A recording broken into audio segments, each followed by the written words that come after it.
বাস্তবায়ন না করি, আল্লাহর কসম খেয়ে বলি যে ইসলাম যেখান থেকে এসছে সেইখানে ইসলাম আবার চলে যাবে, সেখান থেকে আবার ইসলাম সেখানে ফিরে যাবে। কেমনে ফিরে যাবে? এমনি করে ফিরে যাবে।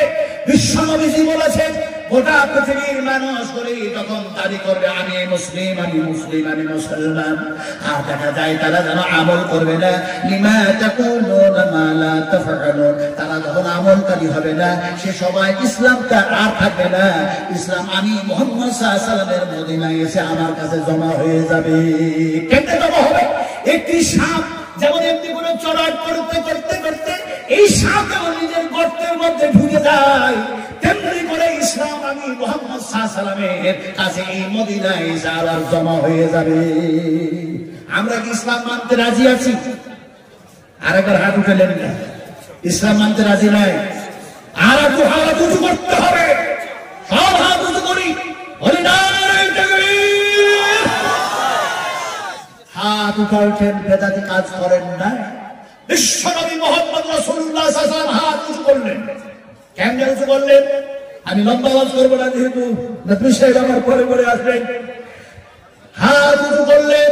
বিশ্বনবী মুহাম্মদ রাসূলুল্লাহ সাল্লাল্লাহু আলাইহি ওয়াসাল্লাম যে জায়গায় আল্লাহর কসম কে বলি, শুধু হাদিস পড়ি নাই, সে জায়গা দর্শন করি নাই, সে জায়গায় দর্শনের সাথে সাথে বিশ্বনবী যে জায়গায় হাত উঁচু করেছিলেন আর বক্তৃতা করেছিলেন, সেই জায়গায় আল্লাহ পাক এই পা দুটো নিয়ে গেলেন। কেমনে নিয়ে গেলেন? আল্লাহর হাবিবের সাহাবায়ে কেরামেরা সব যেমন আছেন নিচে, বিশ্বনবীজি যেন সেই পর্বতের উপরে জায়গায়, পর্বতের নাম হচ্ছে জাবালে রহমত। ওই যে একটা মিনার দেখতে পাচ্ছেন, যে জায়গায় নবীজি দাঁড়িয়ে দাঁড়িয়ে বক্তৃতা করেছিলেন, সেই জায়গা পর্যন্ত পৌঁছালাম। আল্লাহ পৌঁছায় দিলেন। আর সেই জায়গায় মনের মধ্যে কত রকম মনে পড়ে গেল। তার মধ্যে মনে পড়লো এই জায়গায় বুঝি হয়তো ওমর ছিল, এই জায়গায় আবু বকর সিদ্দিক ছিল, এই জায়গায় দেখা যায় এখানে ওসমান গনি ছিল, এই জায়গায় আব্দুর রহমান বিন আউফ ছিল, এই জায়গায় নাকি বিলাল ছিল, এই জায়গায় কি আবু হুরায়রা ছিল। বিশ্বনবীর পাটা কি এরকম এরকম জায়গায় পড়েছে, সেই জায়গায় কি এই গুনাহগারের পাটা পড়বে নাকি? রব্বি কারীমকে ডেকে বলি, ইয়া রব, এই জায়গায় তো আমার হাবিব কেন বক্তৃতা করেছেন। বক্তৃতা কি করলেন? বিশ্বনবী বলেন, ও আমার সাহাবায়ে কেরামেরা, ও আমার সাহাবীরা শোনো, আমি মুহাম্মদ রাসূলুল্লাহ সাল্লাল্লাহু আলাইহি ওয়াসাল্লাম আল্লাহর দ্বীন তোমাদের কাছে পৌঁছে দিতে পেরেছি কিনা তোমরা সাক্ষী দিয়ে দাও, তোমরা সাক্ষী দিয়ে দাও। সাহাবীরা বন্ধন করতে করতে বললেন, নবীজি আজকে আপনার বক্তৃতা এমন এক বক্তৃতা, আজকে ওয়াজ এমন একটি ওয়াজ, আজকে নসিহত এমন এক নসিহত, এমন এক ওয়াসিয়ত আপনি করতেছেন, মনে হচ্ছে আপনি আমাদের কাছ থেকে বিদায় নেবেন। সাহাবীরা বন্ধন করে বললেন, নবীজি ইয়া রাসূলুল্লাহ, আপনি কি এরকম আমাদেরকে ছেড়ে চলে যাবেন? নবীজি বলেন, হাজ্জাতুল বিদআহ, হাজ্জাতুল বিদআহ, হাজ্জাতুল বিদআহ, হয়তো আমার জীবনের এই শেষ সফর তোমাদের সাথে, ফলে আগে সাক্ষী দাও আমি মুহাম্মদ রাসূলুল্লাহ সাল্লাল্লাহু আলাইহি ওয়াসাল্লাম তোমাদের কাছে দিন পৌঁছে দিয়েছি কিনা আগে বলে দাও। সাহাবীরা কান্না করে বলেন, ইয়া রাসূলুল্লাহ, ইসলাম দিন আপনি সম্পূর্ণ আপনি আমাদের কাছে পৌঁছে দিয়েছেন। আল্লাহর হাবিব ওই জাবালুল আহমদের উপর থেকে আকাশের দিকে হাত উঁচু করলেন।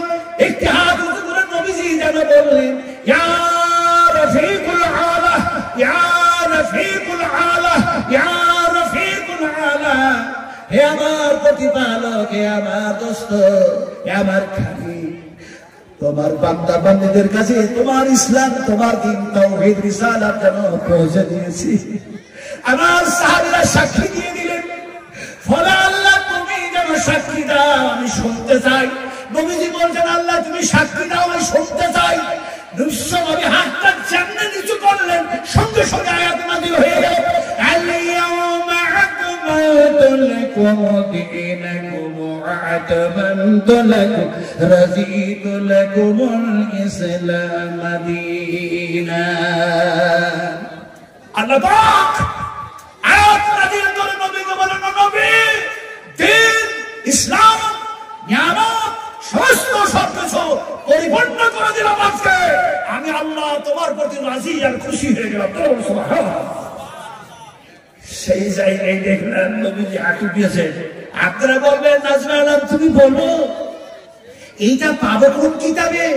এই কিতাবের রাইটারের নাম কি? কিতাব কোন বার করেন, রাইটারের সফিউর রহমান আল মুবারকপুরি হাফিজাহুল্লাহ, রাইটারের নাম হচ্ছে ওবায়দুল্লাহ আল মুবারকপুরি হাফিজাহুল্লাহ। তিনাদের কিতাবগুলি পড়ুন।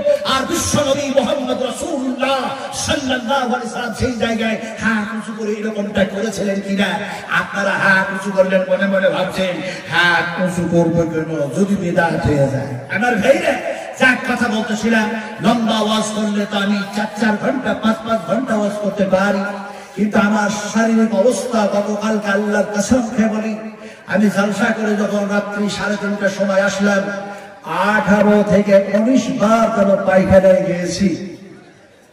নাসির ড্রাইভার আমাকে বললো, কেমনি আপনি তো সেখানে মাদ্রাসার কিছু খান না। আজকেও আমি মাদ্রাসার এখানে সেও কিছু খাই নাই, খাবো না। মাদ্রাসার খাবার হচ্ছে বিশাল একটি চিন্তা ভাবনা করে করে খাবার। এই খাবার খেতে গেলে মাথায় অনেক চিন্তা রাখতে হয়।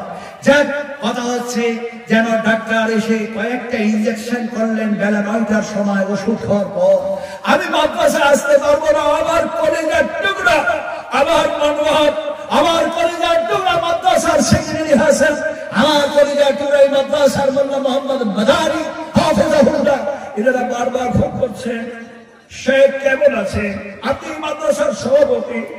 আমি বললাম আমার অবস্থা এই।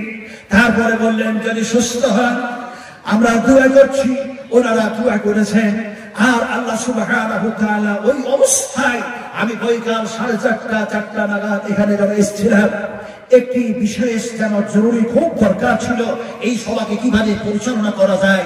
একটা লেখালেখি করার পর এনারা আমাকে আবার মোটরসাইকেলে রেখে আসলেন। এরপরে যত বক্তাদেরকে দাওয়াত করা হয়েছে এই সমস্ত বক্তারা বারবার ফোন করছেন।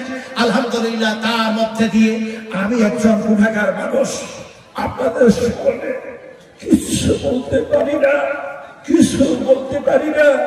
আল্লাহ পাক আমাকে যতটুকু বলিয়ে দেন, আমার কোনো পাণ্ডিত্য নেই। ওমা উতীতুম মিনাল ইলমি ইল্লা কালিলা, ওমা উতীতুম মিনাল ইলমি কালিলা, একটু যত সামান্য জ্ঞান, ওমা উতীতুম মিনাল ইলমি ইল্লা কালিলা, যত সামান্য আল্লাহ পাক জ্ঞান দিয়েছেন সেই জ্ঞানের খেলায় আমার খবর করলে চলবে না, অহংকার করলে চলবে না। আমাদের পাণ্ডিত্য যতই বেশি হোক খুব কম, ফলে সেই পাণ্ডিত্য সেই ইলম শিক্ষা করার জন্য এই মাদ্রাসার প্রয়োজন আছে না নেই? একটু দয়া করে আপনারাই বলুন, আছে না নাই প্রয়োজন? যে প্রয়োজন আছে তো আজকে মহিষাদহরী মাদ্রাসা বলুন, আজকে এই জায়গায় এই গ্রামের মানুষ, আমার ভাইয়েরা, আমার মায়েরা যত আনন্দ করছেন তার চাইতে কম আনন্দ করে না মাদ্রাসার রায়পুরের বাবুরেরা। এই রায়পুরের যুবক, রায়পুরের তরুণ, রায়পুরের সেই সমস্ত মানুষগুলি এই মাদ্রাসাকে এত ভালোবাসে, সেই মওলানা আব্দুল শামীম সাহেবের আমল থেকে আজ পর্যন্ত তাদের অবদান, তাদের অনুদান প্রচুর পরিমাণে আছে। ফলে আমি দেখলাম সেই রায়পুরের মানুষের কি খুশি, গ্রামে মাদ্রাসা নাই, এই মাদ্রাসার জন্য তারা কি খুশি, কি আনন্দে তারা টাকা পয়সা দান করেছে।